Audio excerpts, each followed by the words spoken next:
ক্ষীর খাওয়ানোর ভিডিওতে বলেছিলাম যে বিয়ের ভিডিও খুব রিসেন্ট আপনাদের সাথে শেয়ার করব, তো আজকে চলে আসলাম বউ ভাতের ভিডিও নিয়ে। হ্যালো ভিউয়ার্স, আসসালামু আলাইকুম। তো মধুবনে হচ্ছে বউ ভাতের আয়োজন, আর এখানে আমরা চলে এসেছি সবাই মিলে বউ ভাতের অনুষ্ঠানে। তো মা, বাবা, পাপন এরা আরেকটা গাড়িতে আছে, সেই গাড়িটা এখনো পৌঁছায়নি, এজন্য আমরা ওয়েট করছিলাম তাদের জন্য। তো সবার জন্য ওয়েট করতে করতে গরম লেগে গেছে, তো চিন্তা করলাম যে ভেতরে যেয়ে ওয়েট করি। তো যেই ভাবা সেই কাজ, আমি, আলিশা, পাভেল, মন আমরা সবাই মিলে ভেতরে চলে যাচ্ছি, আর ওরা আসলে অবশ্যই আমাদের সাথে অ্যাটেন্ড করবে। তো এই কমিউনিটি সেন্টারে আসার পর বউকে দেখে তো আমি অবাক, বউকে এত সুন্দর লাগছিল। তো বউকে তো অবশ্যই আপনাদের দেখাবো ইনশাল্লাহ। তো বউকে কিন্তু হলুদে অনেক সুন্দর লাগছিল, এখন বিয়েতে কিন্তু আরো সুন্দর লাগছে বউকে দেখতে। তো এখানে আসার পর দেখলাম যে লোকজন সেরকম আসেনি, মানে কেবল আসা শুরু করেছে। তো আমরাও সবাই মিলে চলে এসেছি তাড়াতাড়ি। তো এই যে দেখেন খুব সুন্দর করে কিন্তু চারিদিকে অ্যারেঞ্জ করা হয়েছে, আলোয় আলোকিত হয়ে গেছে পুরোটা জায়গা। আর এই যে বউ দাঁড়িয়ে এখানে কথা বলছে, বউয়ের ড্রেসটা কিন্তু আমার খুবই পছন্দ হয়েছে। তো পাভেল আমাদের জন্য খুঁজে খুঁজে একটা টেবিল ঠিক করেছে, যেখানে আমরা সবাই মিলে একসাথে বসবো। তো এই টেবিলটা পাভেল বললো যে এখানে তোমরা সবাই মিলে একসাথে বসো। তো টেবিলে বসা মাত্রই খাওয়া দাওয়ার অ্যারেঞ্জ করা শুরু করে দিয়েছে। আর এদিকে পাপন, স্নেহা, মা, বাবা সবাই কিন্তু চলে এসেছে। আর এই যে আমাদের বউ, তো বউটা কিন্তু অনেক কিউট, তাই না?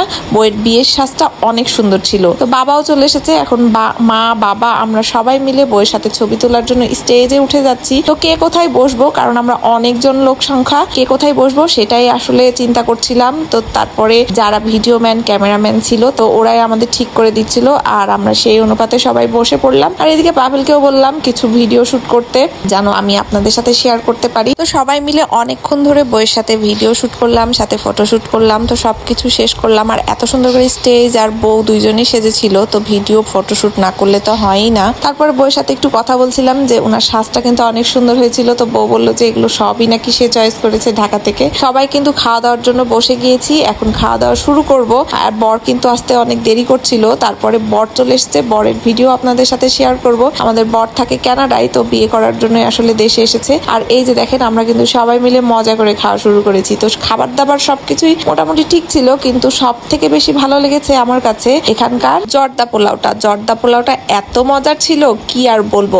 আর এখানে যে কোক গুলো দেখছেন, এগুলো সব গরম দিয়েছে, এই জন্য আমরা খেতে পারছি না। গরমের মধ্যে গরম কোক খেলে তো কি হয় আপনারা জানেনই। আর এই যে মা, বাবা এরা বসে গেছে বরের সাথে। এই যে পাশে যিনি বসে আছেন এটাই হলো বর। বর কিন্তু একেবারে বরের মতো সেজে আসেনি, একবারে নর্মাল ড্রেসে এসেছে, কারণ সে এভাবেই থাকতে পছন্দ করে। আর এতগুলো খাবার নষ্ট হয়েছে, এগুলো কি করবে জানতে চাইলে তারা বললো যে আমরা জানি না এই খাবারগুলো কি করে। আর এদিকে বাবা আমাদের দেখতে পেয়ে সবার হাতে একটা করে চিংড়ি ধরে দিয়েছে, সেই চিংড়িগুলোই আমরা খাচ্ছি। তো এই ছিল আজকে বউ ভাতের ভিডিও। আমরা খাওয়া দাওয়া শেষ করে সবাই কিন্তু বাইরে চলে এসেছি, এখন বাসায় চলে যাব। তো ভিডিওটি ভালো লাগলে অবশ্যই লাইক, কমেন্ট ও শেয়ার করবেন। আর নতুন নতুন ভিডিও দেখতে প্রতিবারের মতো আমার ফেসবুক পেজটি ফলো দিয়ে রাখবেন। আর যারা ইউটিউব থেকে দেখছেন ইউটিউব চ্যানেলটি সাবস্ক্রাইব করে রাখবেন। সবাই ভালো থাকবেন, সুস্থ থাকবেন। আসসালামু আলাইকুম, আল্লাহ হাফেজ।